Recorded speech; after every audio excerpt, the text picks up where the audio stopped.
Though heavily forested, parts of Garay were settled as far back as the 1870s. This was due to a number of large swamps in the area, which were usually clear around the edges, providing the nucleus of a farm amid the timber. Such names as Old Man Swamp, Gilvere's Swamp, Williamson's Swamp, Wood Swamp and the Long Swamp are still recalled by the old-timers. Where possible, the swamps were drained using pick and shovel or horse and scoop. Progress was slow. The swamps were generally acidic or low in pH, those days termed as sour, and took time to become productive. As time went by, the Garay settlers gradually cleared forests surrounding the swamps, and many of them established orchards, which gave them a greater return per hard-earned acre than grazing. The apple industry was important to Portland's economy throughout the 20th century. It developed during the early part of the century, thrived for some years before declining in the latter part. Till today, it is only a shadow of its past. For some families, the apples lasted 3 generations. It was certainly something that I absolutely grew up with because right from the time when I was a toddler, there would be workers here for a lot of the year. Well, everything was centred on the orchard. So that were my first memories of wandering around, getting in amongst the apples and getting in the road and so on. 4.5, I started milking cows, and I used to take the morning tea down to Dad and them. They used to bucket water out of a well to put into the spray pump. And they couldn't get the old sundial engine to go, so I was mucking around while they were in the cup and I got it going. And that was when I was about 4.5 years old. So that was the first time I can remember mucking around with apples. Born in 1930, Sid Compton also grew up on an orchard property at Garay. This old photo shows Sid's father, Sam Compton, with a wagon load of apples bound to the Garay railway siding. No, where was that photo taken, Sid? Well, I'd say it was be about there where the gates are. You come out onto the road, an orchard up there. It ran out into the bush. They just went down through the bush to the Garay railway station when there was a railway station there. You got taken out of school fairly early, didn't you? Well, I had to because my grandfather was very sick at the time and my father was on the Burma Railway. The Japs had him and he didn't have much of a life. Ruined his life actually. He was never the same when he got home. So what did you have to do when you left school? Oh, just hop in and work on the farm, tell everybody what to do. I was brought up pretty young. I grew up pretty quick. 15-year-old. I went to high school in Portland. Well, I used to ride my bike from here down to the highway every day, 7 or 8 miles or twice a day. It was pretty heavy going. And when all these things happened, somebody had to come home. This grand old photo is of participants at a working bee held to prune Compton's apple trees in the winter of 1941. This is virtually a who's who of Garay orchardists at the time. I love this old photo.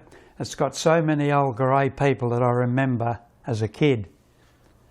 There's Ern Pedrazzi, there's Harold Smith, better known as Pompey.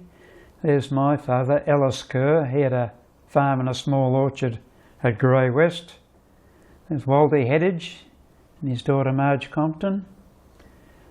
Perce Pedrazzi, Les Buglehole, Dave Buglehole, Tim Hodgetts and Ted Alexander smiling over the lot. What do you remember about that day when the fellows come out to prune the apple trees, Well, Sid? I can remember them being there, and my mum and I think my grandmother, they gave them afternoon tea. I remember that part of it. You probably hopped into a bit of it. Probably did too. There's that many of them there. I can't really remember them, what they did. But The Williamson family were the pioneers of the apple industry at Garay. H.C. Williamson came from Tasmania in 1885 and took up land at Garay where he planted 11 acres of orchard. Two of his sons, Frank and Henry, carried on the business and expanded over the years. They traded under the Lighthouse brand. Stutchbury's Sunnybank was originally taken up in 1885 as two 40-acre blocks by Charles and Eliza Clay. They sold it on to their daughter and son-in-law, Fred and Lizzie Stutchbury, in 1898. My father then was told one night when he was 10 years old, you'd better go out to Garay and look after that farm I bought. So I think Dad came out here and stayed with the grandparents for a time until the Stutchburys eventually moved out here. He used to, either walk to Garay or to Bulwarra for school at that time. It was only part-time each place. So that was the beginnings of Sunnybank as far as the Stutchburys were concerned. Then in 1906, I think they started planting the first actual orchard here, and it eventually grew to 40 acres. Ted Alexander was born in Melbourne and came to Portland in 1926 when he was just 15. Initially working for the Stutchbury family, he eventually bought his own place at 9 Mile Hill at Heathmere, while still working for the Stutchburys. I couldn't honestly tell you the day he bought the place at Heathmere, but I believe it was owned by Dents, and he had a little bark hut down on the west side of the orchard, and there was a well there, and that's where he used to get his water, and he'd ride the bike from there to the Stutchburys. Where he lived first when he came from Melbourne, I don't ever remember being told. No, I don't remember. Anyway, that's when that's what he did, and he was that good a packer that he would ride his bike from Heathmere over to Garay. He would grade and wrap 140 cases of apples a day. David Han established an orchard at Garay West in the early 1900s. David Han's grandson, Neville, still runs the orchard, which he has turned into an organic farm. Well, I believe there was around 32 acres of orchard when he was doing it, and they relied on shops, and he did have a good outlet in Mount Gambier, but that went by the wayside, and supermarkets have taken over, and they did send apples to the earlier people to export them, or had a go at exporting them, and I'm not sure how that worked out. In addition to those already named, other orchardists in the Garay area over the years have included the Atwells, Downs, Padrazi, Heddiches, Clays, Comptons, Chapmans, Hollises, Bugleholes, Rivets, Howells, Taylors, Phillips, Herbertsons and many more. There were also orchards at West Portland, North Portland and Bulwarra. After you leave Maratamo on the Hayward Road, you had a Wiggly's orchard, you had the Howell orchard, which was quite a bigger one. The large cypress trees, serving as a windbreak for the Howell orchard, still line the highway today. Bulwarra, old Mr Muir had a rather big orchard there. Because on our way home from school we used to nick in and grab one. Norman Muir's orchard was at Midwood, where the Trelaws grow roses today, and Tom Cook had an orchard on the top of the Caledonian Hill. Orchards north of the Bulwarra School included Haybees, Barberys, Kennetts, K.S. Anderson, Leesons and Keelows. Further out, there were Flowers and Alexanders on Flowers Hill, also known as the 9 Mile Hill. Ken's ancestors had an orchard where the Warrnambool turnoff is today. This dates from the late 1860s. And they built a little old shack on it, or house, little tiny one, and put in this orchard in 1860s, around about there. The main thing they sold off was the cherries, Kentish cherries, that are still about today, some of them I think. And they used to get, my grandfather, he used to pick them, and he'd get 4p a pound for them. And when we were kids, we'd go picking, and he'd make us whistle all the time, so we didn't eat the cherries. So we had to whistle. yeah, he was a funny old fella. And in the orchard, I'm missing a bit, but in the orchard, he had little tripwires, about 4 inches above the ground, because people used to go along the road, and it was all forest in those days, with this patch cleared, and when they went through, if they tripped the wire and rattled the tins, he had the old muzzle loader. And I don't think he ever shot anybody, but it'd scare them off anyway. But yeah, I got this old, what would you call it, paper, I suppose, of all the, how the orchard was planted, and the names of all the fruit trees and so forth in it, and very interesting. Kentish cherry for a start, I suppose, and then there was the William pears, the Pippin apples, and they had beautiful green gauge plums, and they were quite big, and you get in there with kids, they were beautiful. Rode the bike for 6 years past Rube Cook's orchard to North Portland School, 1944 to 1949. Rube had a little apple shed there and several. Where? It's now on what's known as Murphy's Road and Wilson's Road corner. I never ever entered the orchard, but I seen the nice tasty looking fruit there in season. Herbertson's had an orchard where that big double-storey bluestone house is.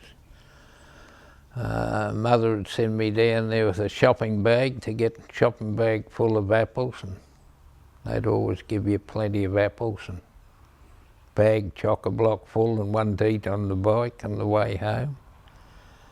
I think they sold all their apples just by people travelling past on the road, Bridgewater coming in and out. Pompey Smith had an orchard a bit further down. I don't know much about Pompey Smith. And Hazeldon's had an orchard out here, was about 9 acres from what I recall. Where was that exactly? Right where we are here, down the back of where we are now. Mother would send me up here an odd time to get a bag of apples here too. For most, growing apples was part of a mixed farming operation, to a greater or lesser degree. Some of the early orchards were only in the order of 5 or 6 acres, but grew over time with further plantings and acquisitions, 50-odd acres being about the largest. The old plantings were 20 feet apart, in rows 20 feet apart, giving 100 trees to the acre, which all had to be tilled, pruned, sprayed several times, and apples picked, graded and packed, resulting in much work. In the early days, the only power was by horse. Orchards were ploughed and cultivated to prevent grass and weeds taking moisture from the trees. Oh yes, definitely the horse-drawn. They had a special little cultivator thing for cultivating the orchard, and of course the harrows to smooth it over after that. The cultivator had to be set out on one side, where the main bit was done out one side, and I think there was probably 2 horses to pull it. And then the harrows, well, that was usually just, I think, a one horse job. With the harrows and with the petty plough, Jess and Bill would pull the plough, and we used to ride the petty plough, and we would shave in around the trees because we had to chip all the dirt away, all the grass away from the trunks in the summertime, so that we had as much moisture retained as for the tree as possible. We'd put up to the trees in the winter time for the drainage down the centre of the rows. The rows were 20 feet by 20 feet, or the plantings were, and in the summertime we'd push it up to the tree so that the moisture then was retained in that root level. Today, drip irrigation is employed to provide moisture for the apple trees. And of course the spraying, that all had to be done by horse. Dad told the story of how when he came up from Melbourne and he worked for Vic Stutchbury's father. Pop Stutchbury, yeah. Anyhow, he used to be on one of these hand pumps like they trolleys had, and they'd say, more pressure lad, more pressure, so you have to go faster to get him more pressure. And of course the horse, you'd just say, giddy up to the horse, and he'd go and he'd walk about 2 trees and then stop automatically. And then when they got to the end, they'd go round the corner. They got trained that way that they just did it. And the horse was very well trained. It had just know to go move 1 tree and stop, and then they'd sing out, get up, and it'd go 1 tree again, while the 2 people spraying did around the trees each side. And now, of course, you've got the latest ones now. You just sit on and away you go, and they all boom out the back. You just about turn it on one end of the row and just drive down the row, and then switch it off at the end of the row only. There was no attention paid to safety. Masks and respirators were unheard of. I think we did quite often wear a rag over our face, but not very much, no. Well, of course, lime sulphur was one of the main ones that we sprayed with, and you didn't like to get showered in that because it stinks something awful. Talking about when we used to spray when I was only about 17, we used to dip our hands into the arsenal of lead and just scoop it out and put it in the bucket. And we didn't know any different. We never had any masks. We never had any gloves. We used to just, if we had a tin, we'd use a tin. If we didn't have any tin, we'd just scoop it out and put it in the bucket and weigh it. On the old hand scales that you used to hang up and hold them, and then to say 3 pound or whatever we had to put in. But the mix of spray is in a half barrel with a motor and pull with the tractor. I'd sit on the tractor, and when the time comes to put another barrel, the bat was empty. If the paddle had dropped in the pine needles, well, they'd just sort of put in with spray it, mix it with the hand. And they seemed to live to a good old age. And the spray, when I would go out spraying, I used to get the shirt sleeves cut back right to there, thinking I was a real he-man. Get up there and spray up and down like that and get drowned. Arsenal lead didn't seem to affect me like it should have, I suppose.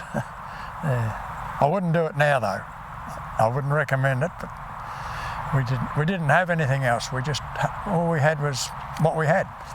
Nobody thought of gloves and masks or any of that sort of stuff. Yeah. And spray time would arrive, and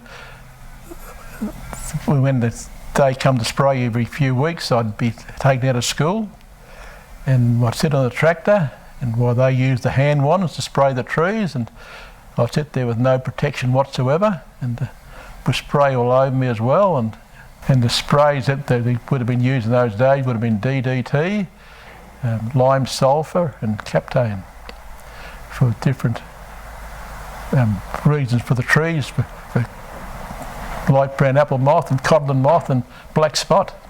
Small tractors revolutionised farming during the 1930s and 40s. Our first tractor was a second-hand 1937 English Fordson, and it had an offset rotary hoe on it, so that was quite ideal for working in the orchard. But she was a bit of a cumbersome old thing. But the first tractor we had was a Fordson Cork model. It had spike wheels on the back and steel wheels on the front, up until 48 when we got a farm haul tractor, which was a great little tractor, only about 12 or 14 horsepower. But 1952, Dad bought the grey Fergie, and well, that saw the orchard out. This is Garney Taylor, about to leave Sunnybank for the station, Kath and Blossom in the shafts. Horse transport gradually gave way to small trucks throughout the 1930s. By 1936, Stutchberries had graduated to a 1930 Chev truck, Garney at the wheel, Clarence on the running board. The means of getting apples from where you picked at the old shed at Heathmere and then across the Grey to the cool store was we had a Hupmobile car with a four-wheel trailer, and we used to put 78 banana cases of apples on that trailer and take them across the cool store. It was run on petrol and kero in those days. And then in 46 we purchased our first truck, which was a gas producer driven Ford, and we used to have to, over in the back of the farm, we would dig a hole, chop down trees and put them in the hole and cover it over with dirt and make sawdust, charcoal, to run the gas producer. So that was, and then the night before we went on a trip we would fill the gas producer up and get it burning so that it was ready to roll in the next day when we started delivering. And this was because of the shortage of petrol? Yeah.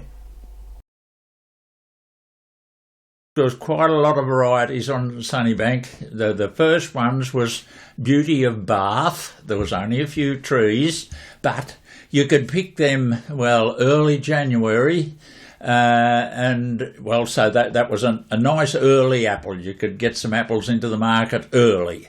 I don't know that they were anything wonderful, but they were an early apple. That was their main thing. The north side, the first two rows were Rome Beauties, the next row was a 5 Crown, the next row was a Sturma, the next two rows were Munro's Favourites, then there was 7 rows of Johnnies. So Johnnies were definitely the most popular apple in the early days. We had quite a large Gravenstein patch here. And they were the next ones. You pick them in February and so it'd go on, but they weren't a good keeper. And then the next row, then we had 2 rows of Grannies, a row of Stewarts, 2 rows of Grannies, a row of Stewarts, and then 3 rows of Grannies. That was for cross-pollination. And then we went on then to you get into these other varieties that you would never have heard of, probably wine saps. That explains itself, I think. But they were quite a decent apple, fairly popular if you could find somebody that liked them that way. And Cleopatra, my father called them the Queen of Apples. I'd say the present day Golden Delicious were very much related to the Cleopatra. We used to have a absolutely sparkling red apple called a Hoover. We had a plot, or grandfather Headage had a plot of them, was 96 trees. Great bearers, good sized fruit. Unfortunately they were very deceptive, they were only a cooking apple. Nickerjacks. They were a very pretty looking apple, but they didn't have much flavour. They were juicy, but the glory of them was that you could just pick them and stack them under the pine trees and they would keep till Christmas. So that was a handy one. If you didn't have a cool store, you always had an apple there. Apple trees were pruned annually to shape the tree for maximum production. That was a tedious job, out in all the bleak winter weather, but it was, it was outdoor work, it was interesting. It wasn't hard work, constant. I was just talking to Lorna and my wife there at lunchtime when the Howells, remember the Howells? They came here and they had a lot of orchard. And old Bill Howell used to, remember Tommy Howell and those fellas? Old Bill was his father. When he had bought all these orchards, different ones round, and he used to start pruning the day they finished picking the apples. He'd go out and prune from daylight till dark every day of the week till he pruned the lot. And he wouldn't stop. Big overcoat on, the cigarette holder with a cigarette in it. And he'd prune all day. Didn't matter if it was pouring rain, hail or what it was, he just kept going. Trees are pruned for a required outcome, and these have gone in different directions in recent times, depending on the situation. The trend is you try and not have to go up on ladders these days, which is much better for us all, and you can pick twice as many on the ground as you would going up in the air. But some people have got cherry pickers, and that makes a bit of a difference. Where orchards are netted, the opposing trend is evident, growing trees higher with wire support to maximise production in a netted area. These ones are called M26s, and they produce a nice slender tree. It's not too wide, it's still got our height nice and high, and it makes it easier for picking because really you only have to go in at arm's length. And as the trees were growing, we trained them. We had them all pulled down so that they hang down nicely. The hanging branches give better quality fruit, and it just makes it nice and easy. And the intent really is to have a wall of fruit, and we're not really interested in growing lots of wood. The wood's really only the carrier. The more apples we get, the better. And it's very productive, very easy for picking, and it's just a good system.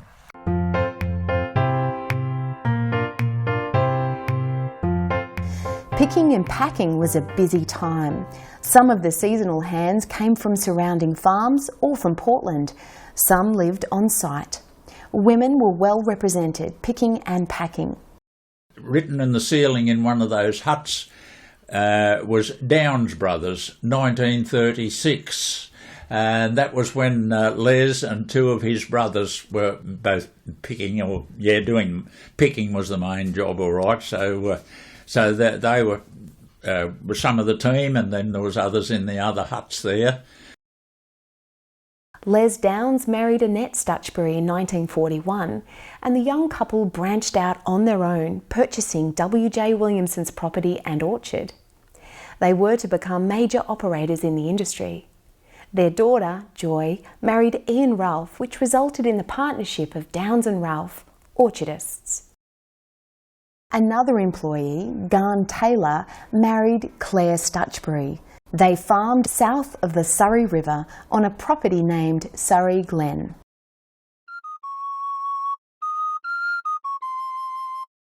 Prior to the 1960s, apples were traditionally picked into bags and then run into boxes. These boxes were usually recycled banana boxes or similar, bought from fruit shops. Before the days of bulk handling, the apple cases were put out into the orchard for the pickers to fill the following day. Sometimes these were put out early in the morning, but then during the course of the day in a lot of the orchards, they were picked up and brought in and processed through the shed. So this banana case that we see here is the size that was put out in the orchard for the pickers to fill. And these were stacked and then of course brought into the shed. They were very heavy, and they are very heavy, empty, so with being full and handling quite a few of them in the day, they used a lot of energy. The large banana box was superseded in the 1960s by the smaller one and of course lighter one. These were also put out into the orchard at times for the pickers to fill and brought into the sheds, and these were used also in the cool store as storage boxes as well. Being close to the forest, some of the orchardists milled their own timber for boxes, bins, sheds and whatever was needed around the farm. This is David Hand's mill at Garay West in the late 1930s. George Moore in the centre, Bill Hand on the far right. A little off the subject, but included out of interest, this is David Hand with his horse team bringing logs in along the Fish Holes Road to his mill. Photo taken by Russell Hand, February 1940, just 12 months after the Black Friday fires of 1939. The blackened trees reshooting in the background. Russell was to join the Air Force soon after. There used to be a sawmill there. We used to cut our own timber at one stage there. And all the bins that were made for the apples and eventually Morris Harmer was the mill, and we used to cut all our logs, hardwood and softwood. Yeah, we made I think mainly most of the bins were made from the timber cut from there. Earlier on, Joe Pedrazzi had a mill on Holmes Road. Vic Stutchbury also had a mill at Sunnybank.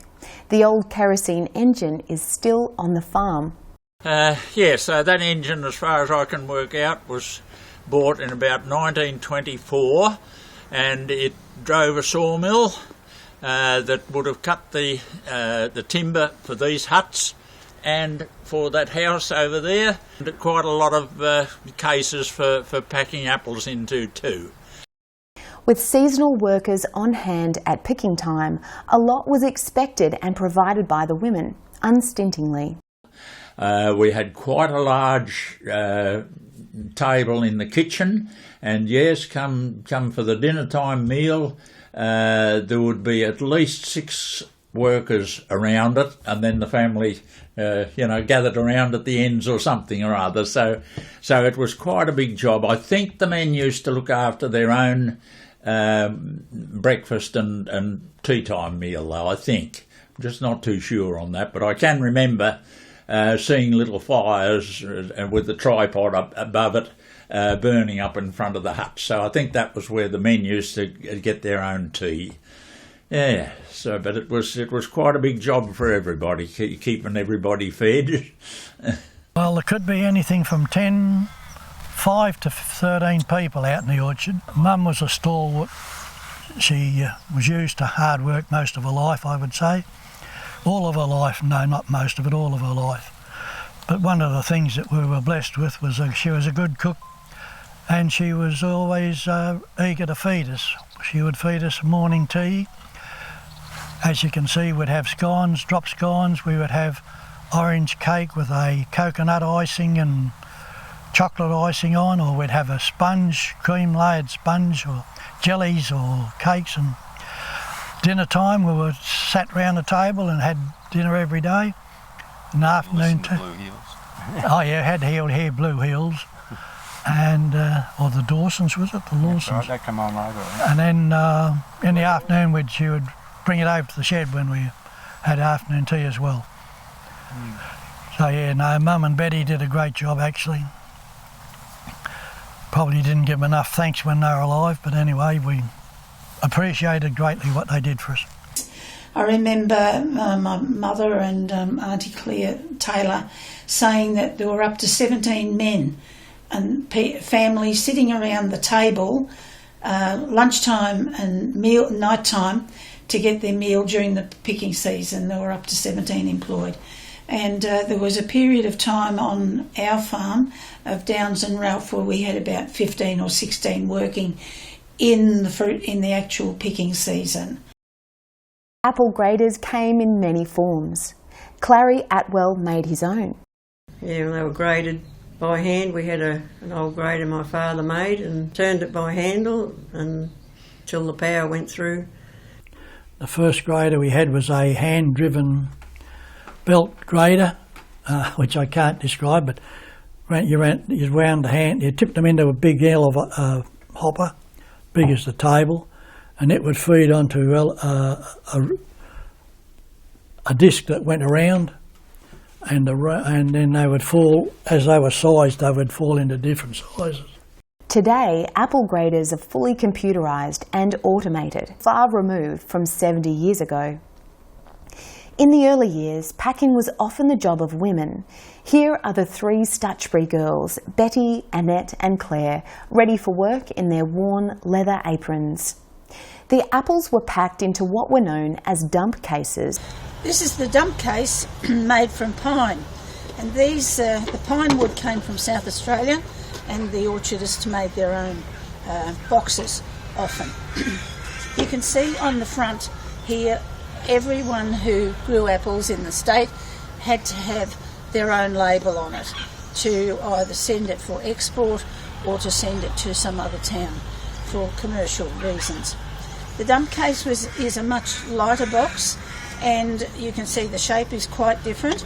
These were used to send overseas in exporting days, cardboard inside, wrapped apples, lids on the top, 2 of these as lids on the top, and then wired around the top and bottom so that they wouldn't come apart on ships going over to England. The dump case. It came in flat packs and they were assembled on the farm. They used to bring the boxes into the house at night, and we would be in the lounge area making boxes, hammering away till late at night so that we were ready for next day. So it wasn't an 8-hour day, I can tell you. No TV. And no television? No, it was before the days of TV. They'd get an order to say that there's 110 cases to be packed for such and such a ship by Wednesday, and so another 100 or so for another ship on about Friday or something. So that would mean that the kerosene lights would have to come up into the shed there, and they'd be packing well into the night to get the orders done. So it was pretty frantic times. For the export, every apple had to be separately wrapped in a little paper. So that was quite a job, wrapping each apple and packing it so carefully into its case. And with the tissue paper, I remember Olive, this cousin, uncle, whatever he was, Arthur Stutchbury. He, I think he was my mother's cousin, but I'm not sure on that. But they used to cut the apples in half, and instead of licking the finger and picking up the tissue, they dab their finger on a wet apple, grab the tissue paper, which was in squares, and wrap the apple, and then when your finger got dry, you'd have another go at the apple to keep your finger wet. So it was the produce that was keeping the finger damp so that you didn't pick up 2 pieces of paper at once. When you were packing, you did just all the one size, and they had to be, every apple had to be the same size to pack to get it the right height, and because if you had too small, they'd be loose, rattling in the box, and if they were the bigger ones, if you had it too high, you couldn't put the lid on the box for export. The boxes had to be lined, and there was usually someone there to line the boxes and have them beside the women who did it was mostly women who did the packing, and so it was just a method of apple wrap bang, and they were really, really fast at it. We had Edna Stutchbury was a packer, Ethel Atwell was a packer, the twin deaf and dumb girls, nuns I think they were from Portland, and Towels had them most of the time, but if they got a bit short a week they would sometimes come up to us and work with us because we both were in the same end of the building. During the 1960s, the industry transitioned from banana boxes to bulk bins in the orchard, and cardboard cartons and trays replaced the dump cases in the packing shed. In the old days, when we were packing into wooden boxes, you put 3 in straight, and then you turned 2 in like that, and the next 3 you turned out to the side like that, and then the other one straight, and then you turned that one up like that. I mean, you can do that the same in these, but they look better if they're straight. That's the only difference. They used to pack a box of apples every 2 minutes in the olden days, or else they got the sack. So you didn't have time to sneeze, but they were graded for them.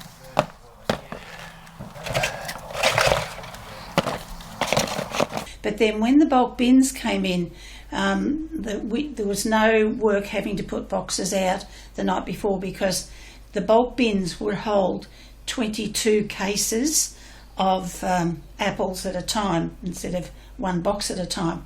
And so, like the Atwells, my family put a hole in the side of the shed, and with an endless chain lifted, and somewhere there's a photograph, with an endless chain lifted the box up, the big bulk box up, and put into a cradle that had been specially made and tipped up, and then the process of the grader took the apples to size them into the sizes that we've made reference to. So whilst the work was heavier in one regard. It was lighter because there wasn't as much lifting of the boxes and so on. It was early recognised that the ability to hold apples for sale throughout the year would pay dividends. The Garay Cool Store with packing and grading facility was built and opened in 1927 by 4 growers, William, Henry and Frank Williamson and Waldie Heddich. Apples came from some 40 orchards in the area, capacity 16,000 cases. In its heyday, it was employing up to 27 people. This old photo appears to have been taken during construction. It operated as Portland Cool Stores for nearly 50 years, till bought by the Alexander brothers in the 1970s. The original part of the Cool Store is only used for storage today. This is one of the 3 rooms, this one here. The coils were the refrigeration part of the rooms. There's 2 rooms the same size and one is another 100 case size bigger. Different growers had a room each, and we used to stack our banana cases in here. We'd wheel them in through the door, 10 or 15 cases at a time, and there'd be 2 or 3 of us stacking up. The first lot would be 5 high, then you'd put a row of slats along which would stop the stack moving, then someone would stand up on there, get the apples passed to them, and then they'd stack up again, and so forth till we got nearly to the roof. So room was very valuable in those days because there was never enough cool room storage in the area. And then the alleyway was left straight up the middle so that you could get at any variety of apples. So you'd stack your varieties in blocks so you knew what you had in the cool room. And then as you wanted to come out, get them ordered, they were ordered, you would come in, take them out, pack them up, then ready to be taken to the shops. We were a small group of small orchardists coming down because we didn't have storage for ourselves on our own properties. We were Buglehole brothers with the apples. It was Hewan and his brother John. And we would fill these orders that came each week from Murray Humphreys from Strathdowney. He'd bring the orders in and we'd do our shares. We'd sit around and have we'd bring a thermos and our lunch. We'd have, quite a nice. It was a nice social event along with the work of doing our apples, and we'd fill the necessary orders, and gradually as the season would go along, and we'd run out of this particular apple, and the others would run out of theirs, and we'd have run out of all our apples, and that was the end of it again for the season. Alexanders have expanded capacity dramatically over the years to the point where they can hold 5,000 tonnes of potatoes and 1,000 tonnes of apples.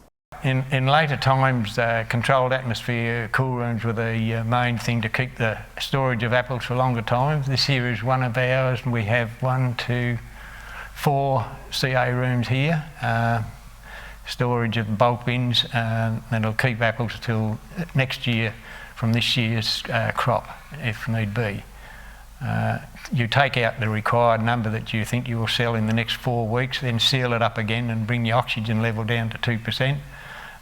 Main thing is to try and control your carbon dioxide, which is a machine up the top that scrubs the system, otherwise the carbon dioxide will deteriorate your apples very quickly, and also removes ethylene.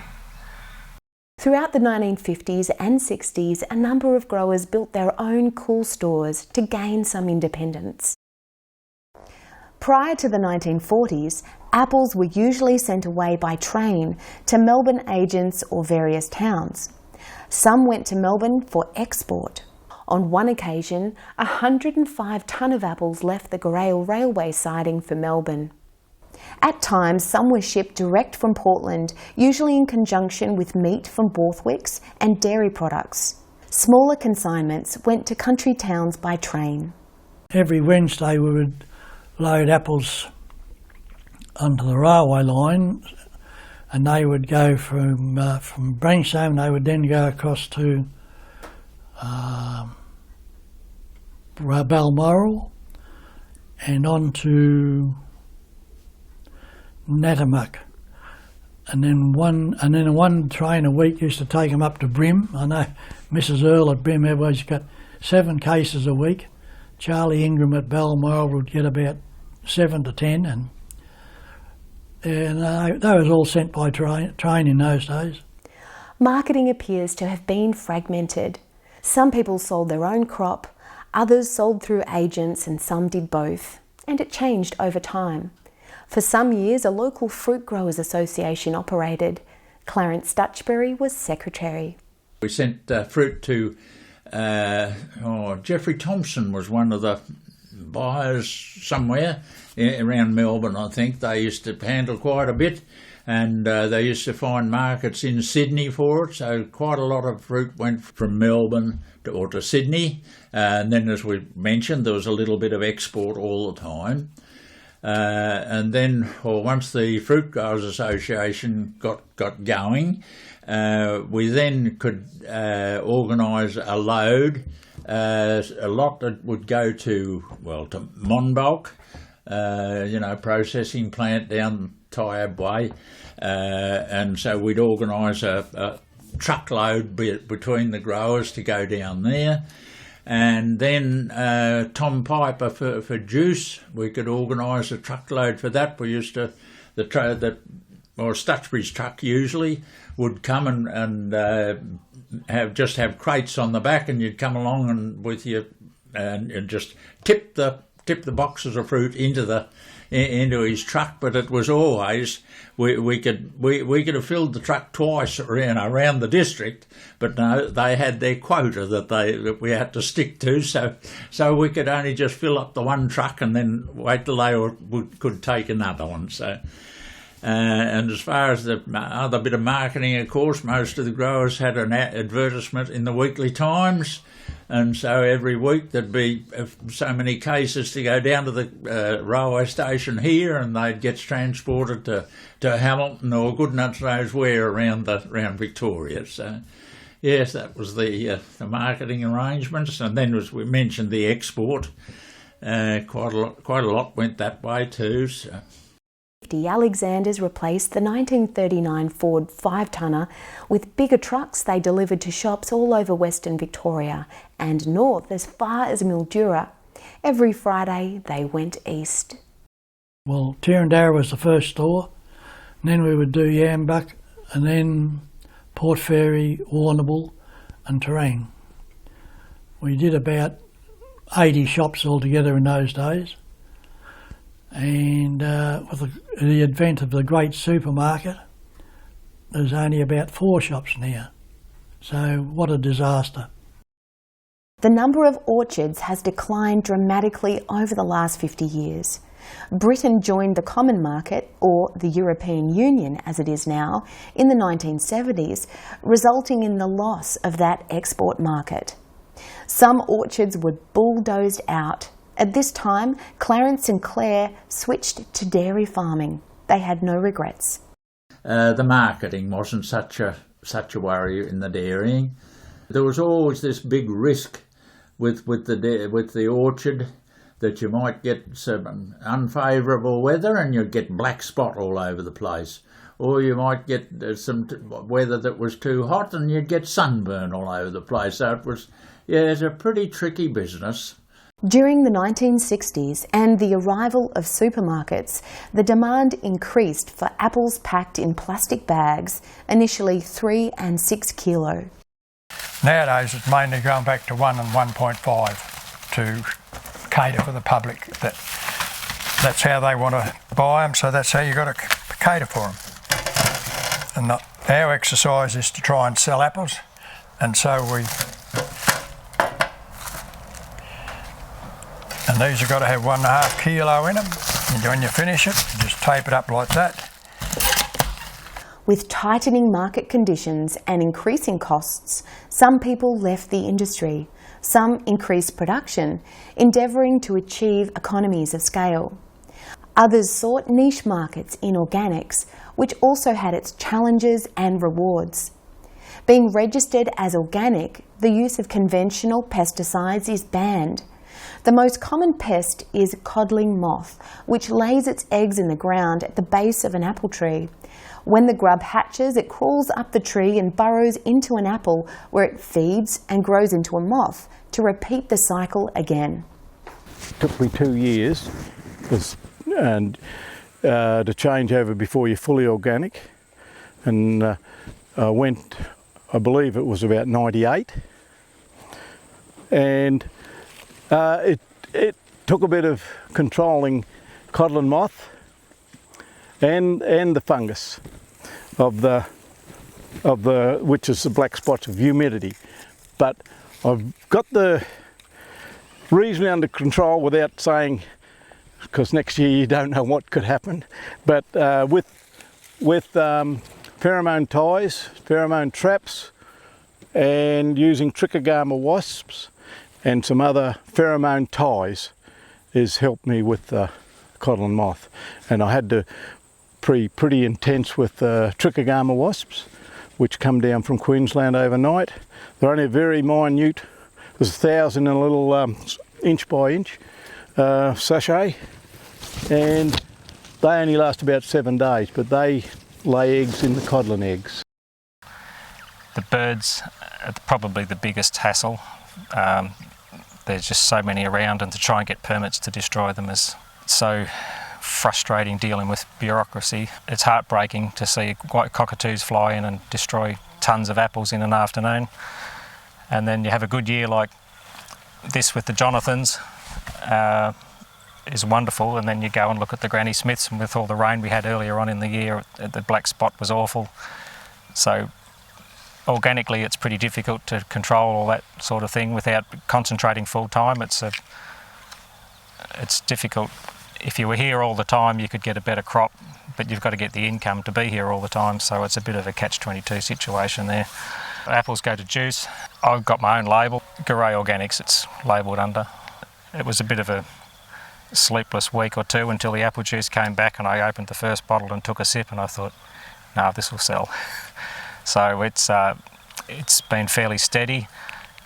So you enjoy going to the market? Oh yeah, it's a people outlet for me. You meet different people. Regulars? Oh yeah, you got your regulars, they always come down.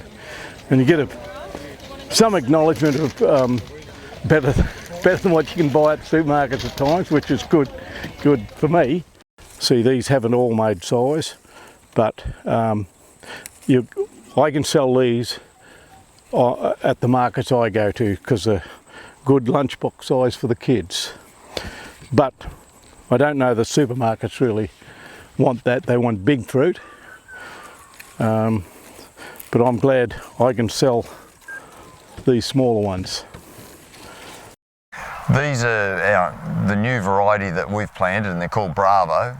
They've come out of the Western Australian breeding program, which is the same program as the Pink Lady, so we're hoping that it'll be successful. They're marketed heavily as the apple like no other. They become almost dark blackish colour, just about, and there's not too many other apples in that same vein. And we chose to go with this variety because there's been a lot of new varieties on the market, and we felt like we were getting left behind. It's all under netting. It's a bit hard to see from here, but it is all netted, and we've done that probably 10 years ago, and it's one of the best things we did. It's given us a lot more control, and the thing that we found was it took only one hailstorm and nearly every second piece of fruit would get a mark on it and it'd be downgraded straight away. So with the netting, it's been great, and also it makes the orchard more temperate underneath. It doesn't get quite so cold, not so windy, and not so hot. And it has got shading, UV shading in it as well. So that's where we stand with a fairly new orchard. Picking some nice Alvinas now. Because of the nice season that we've had, it's been one of the kindest growing seasons we've had for years. The fruit has done exceptionally well, and you can see by the size of it, which are nearly too big, but beautiful for picking, and it's just a pleasure to be able to pick these. These Alvinas are on the new system as well, and they're a fully coloured gala, and beautiful picking up here. And we do still pick off the picking ladders, and we're still picking the picking bags. A lot of the bigger orchards have got picking platforms now, but it's still nice to be able to come out here and just pick and not have any noise or any trouble. It's a beautiful place to be in the orchard. You got to twist them, and even if you can have your thumb or finger there, and after a while you get used to doing that. And you try and keep the stem in the apple as much as possible, and you try not to take the bud part that's there, because that's next year's fruit. So we just go in here, and I'm picking for colour at the minute, the better colour, and these will break off not too bad, the Jonathans here. I loved picking apples, loved it. She You had come the down here on bucket in a each cool hand. morning, you know, the mist to be on the ground and the animals, and I just loved it, and I'd pick till say 7 o'clock at night. Yeah, wonderful. I had the four-wheeler I used to drag 2 bins behind the four-wheeler, and I used to take it up to Ian Ralph's.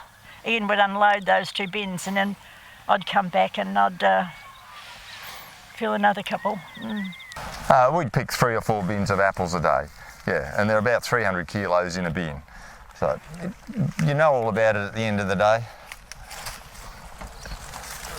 And often Portland, it's a beautiful time of the year in the autumn, and being out in the orchard, you get some magical days picking, and when you've got some good company, it's a pleasure to be out here. Yeah, won't talk about the rainy days, but the nice days are a pleasure. An apple a day keeps the doctor away. Again, I'll say it, to keep the apple industry going. It was a challenge, but you usually came out quite satisfied with the results. Yes. I was glad when I got out of it. I just love growing apples, and I can't help it. It was a great life.